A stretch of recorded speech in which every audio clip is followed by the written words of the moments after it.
Is this thing on? I'm so annoyed. I've always wanted to do that. And I can because it's my channel.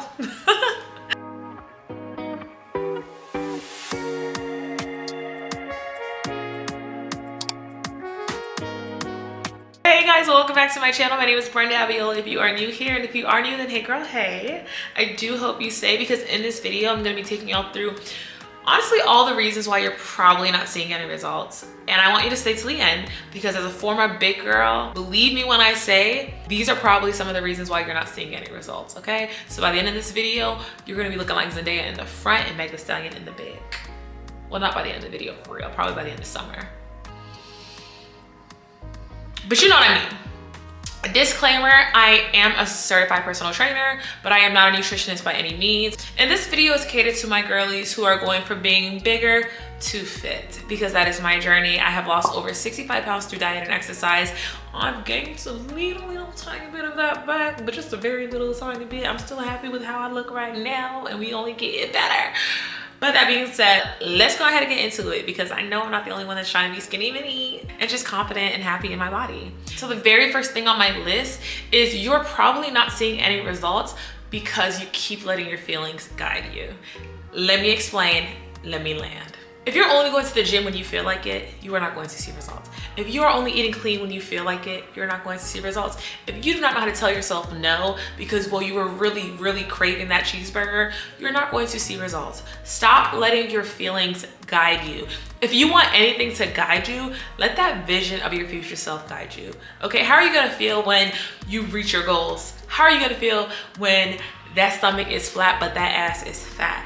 That's what you need to guide you. Stop listening to your feelings. Stop it. You're not always gonna be motivated. You're not always gonna want to work out. You're not always gonna want to choose you first to do the things you need to do to reach your goals. So you have to rely on discipline and not motivation. You have to become someone that you know you can trust. So stop listening to your feelings. Learn how to parent yourself. Learn how to tell yourself no. And learn how to tell yourself to get up and go to the dang gym.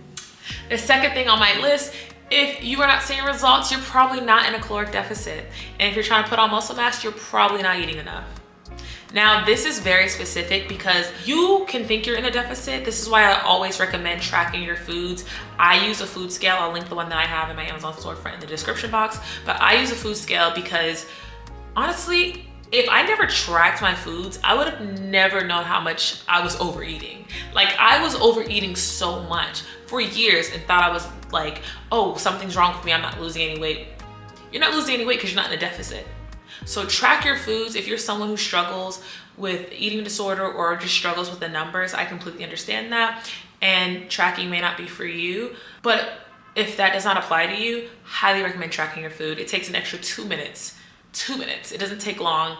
It's a lot more accurate than getting a cup of rice because a cup of rice may be a lot more when you actually put it on the scale. So highly recommend getting a food scale, weighing out your foods, at least for a month. Even if you don't want to do it forever, weigh out your foods for a month, weigh out your protein, make sure you're eating enough protein, make sure you are eating at your correct macros, but most importantly, make sure you're eating it in a deficit if you're trying to lose weight. Moving on, this one, listen, we're all guilty of it. I was guilty of it for years, and I completely understand why when you see your favorite fitness influencer pumping out workouts every single day. One of the main reasons you're probably not seeing any results is because you're changing up your workouts every week.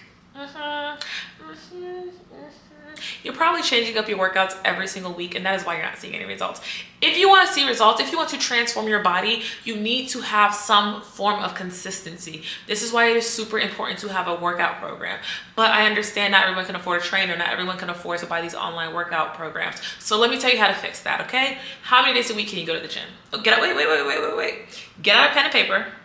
Get out a pen and paper. Now let's talk. How many days can, actually, let me wait, because I feel like you're lying. Did you get out a pen and paper? Okay. Now that you have that pen and paper out, what I want you to do is figure out how many days a week you're gonna be working out a week.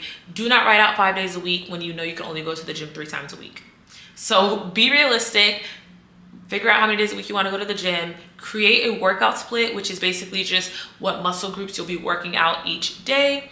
For example, maybe 2 lower body days, 2 upper body days, or maybe 3 full body days. Whatever it is, create a workout split for yourself. And then I want you to start filling in each day with a specific workout. Now, if you know nothing about the gym, that's completely understandable. That's perfectly fine. If I need to do a week of full body or a week of just beginner friendly workouts, let me know. I will put that in the comments, because everyone, every single man, every single woman deserves to be confident, deserves to love herself, deserves to be able to like put on what they want and feel good in it, you know?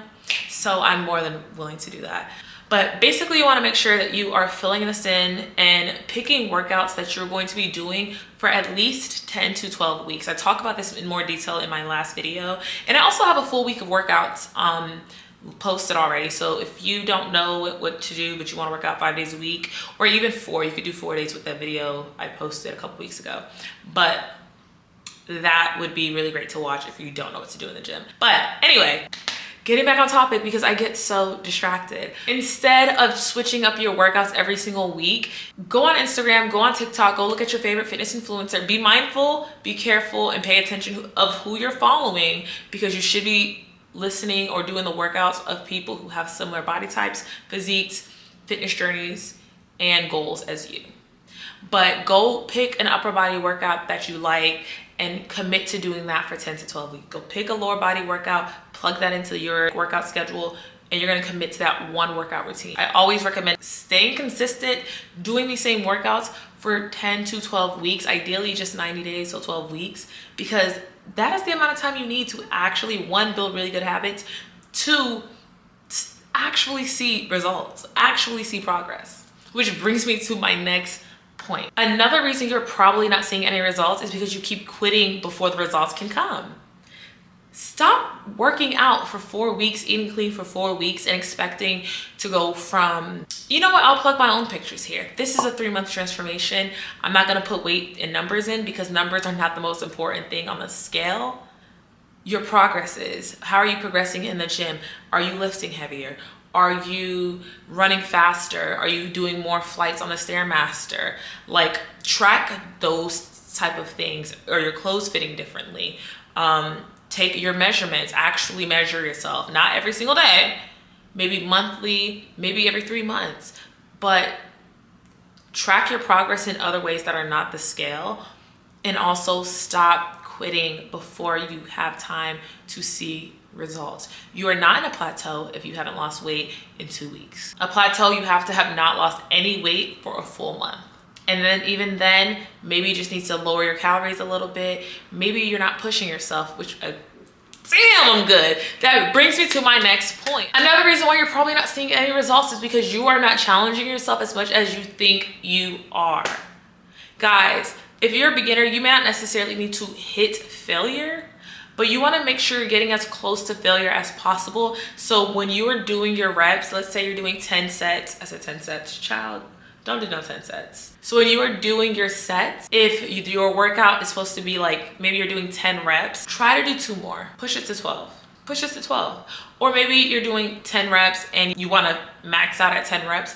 Up the weight so that by your rep 7, 8, you are struggling to get to 10. That is where you want to be, but without sacrificing form. You don't want to lose out on form to compensate for the weight. Prioritize good form. And honestly, if you're prioritizing good form, it's going to make the weight that you're moving heavier or just harder to move. Let me know if this is making sense, because I'm kind of just like word vomiting a little bit. And I do apologize if I'm not making any sense. If you have any questions or you're confused by anything that I'm saying, please leave a comment.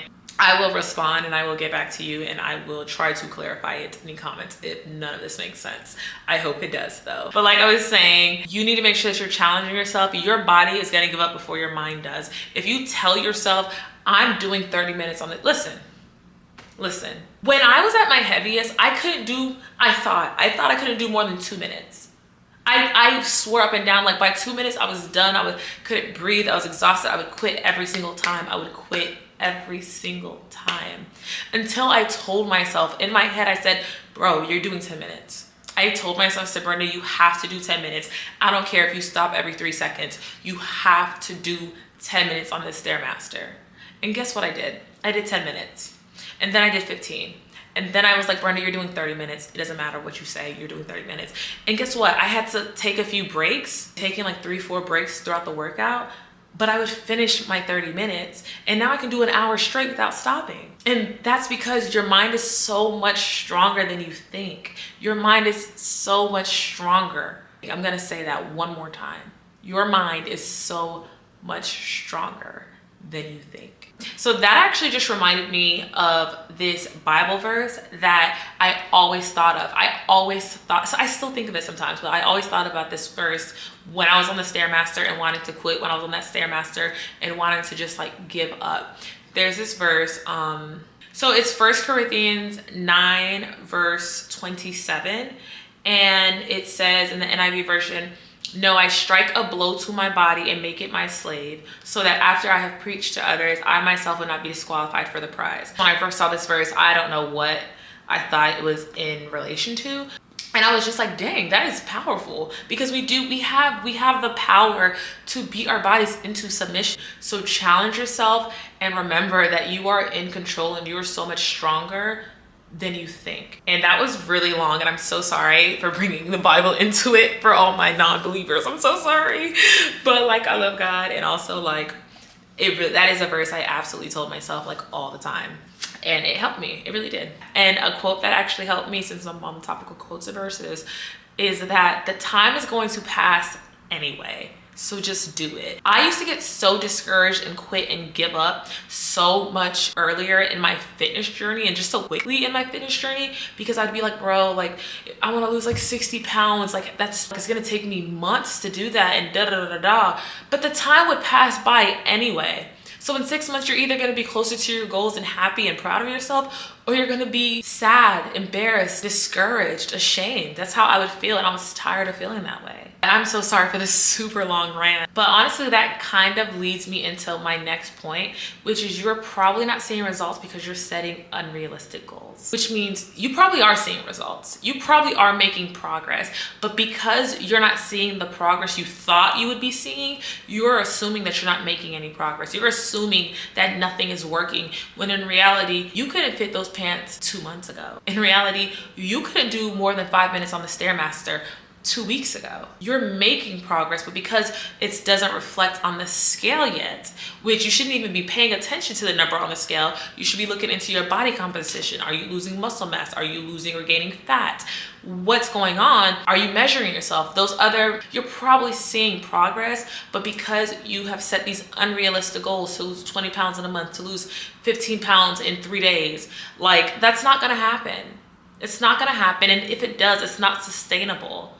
So set realistic goals. Don't say, I'm gonna go from eating out every single day to cooking every single day, when you know that's not gonna happen. Instead, maybe you're trying to eat clean 4 days out of the week and build up. Set realistic progress goals, because at the end of the day, this is a lifestyle change, and you can absolutely find foods that you love, that you absolutely love, but that are better for you. It just takes time for you to discover them. So don't go too hard on yourself. And oh, I'm so good, because that brings me to my next point. Another reason you may not be seeing results is because you're going too hard too soon. Stop setting goals and having these unrealistic expectations of what you should be doing when you're going from point 0 or point A and you're trying to go to point T. Take your time, relax, let's wind that back. Maybe you need to increase your steps to 5,000 steps a day. Don't go from averaging 2,000 to 12,000 steps a day. It's ridiculous. Is it possible? Sure. But don't burn yourself out. Don't go to working out 6 days a week with no rest because you feel like you have to go hard to see results. If you are going from, eating unhealthy every single day, binging every single day, not walking at all, not working out at all, the tiniest change, if you're working out 2 days a week, if you're only eating cleaner 2 days out of the week compared to 0, you're gonna see results. You're going to see results. And then you can just keep building up. Every time you hit a plateau, build up. do something extra. Do an extra 1,000 steps. Do an extra 5 minutes on the Stairmaster. Maybe you're not increasing your time, you're just progressively overloading or going faster. Just whatever it is, you can progress. And that's what fitness and reaching any goal we have in life is all about. It's about progression. So stop setting these unrealistic expectations for yourself. Stop trying to go so hard so soon, because I feel like a lot of times we're looking at social media, we're looking at these fitness influencers, and this is a couple of things. Let me get comfortable. A couple of things. Most of these fitness influencers have gone from being skinny to fit. That is a completely different journey. It's completely different mental hurdles, and relying and listening to these influencers who have no similarities to you and your experiences is only going to lead you to disappointment. I know what it feels like to not feel seen. I know what it feels like to be ashamed of your body. I know what it feels like to just not be confident. And I now know what it feels like to be outside of that and to be past the insecurities that keep you shackled in shame. And I feel like every woman deserves to feel that way. Every woman deserves to be happy in their body. Every woman deserves to feel confident in the clothes that they wear. And I'm still working on that last part, but that's why I'm doing this. Stop listening to all these fitness influencers. Honestly, unfollow the ones that make you feel bad about yourself. Unfollow the ones that, or you can still follow them, but stop putting these people on a pedestal who do not relate to your fitness journey. It's going to discourage you. People who are like, I can eat, you know, you don't have to cut anything out. You don't have to restrict anything. You can have anything in moderation. Girl, I binge. I cannot. I quite literally cannot. And me seeing you, and this is personal, this is me, this is my personal take, but me hearing people say that, me hearing and seeing them eat whatever they want and still have no stomach fat, but then a fat, juicy booty, it makes me feel like, what is wrong with me? I mean, I don't feel that way anymore, but for so long I would feel like, what is wrong with me? Why can't I figure it out? It's not the same, you know? So just be mindful of the information you're receiving from who you're receiving it from, and know that like there's nothing wrong with you, and that you will be able to see results if you give yourself time, commit, be consistent. Consistency does not equate to perfection. I say this all the time. Eat cleaner, eat in a deficit or eat in a surplus if you're trying to build muscle. Prioritize your protein, eat your fiber and your veggies, and you will see results. Just do not give up. You are going to fail, you're going to fall, you're going to stumble. That is okay, it's a part of life, but just keep getting up. But that is it for this video this week. I really hope you guys enjoyed this video. I kind of like love these like sit down chit chat videos, because honestly I've been having a lot to say. I talk so much. Like on my Instagram story, I just be like, and I'm like, that's why God wanted to use me. That's why he told me to get on YouTube. Because there's one thing about me, I got something to say. But I really hope you guys enjoyed this video. If you have any questions, please leave a comment. If you have any specific videos that you guys want to see, please let me know. I am going to start doing some more like vloggy style videos, just like my pre-workout routine or just like my post-gym routine, and just other aspects of fitness and health in my life that is just all about like growth and self-love and just figuring out, honestly, my 20s, because it's so hard. So have a wonderful week, and please leave a comment, like, and subscribe for more content.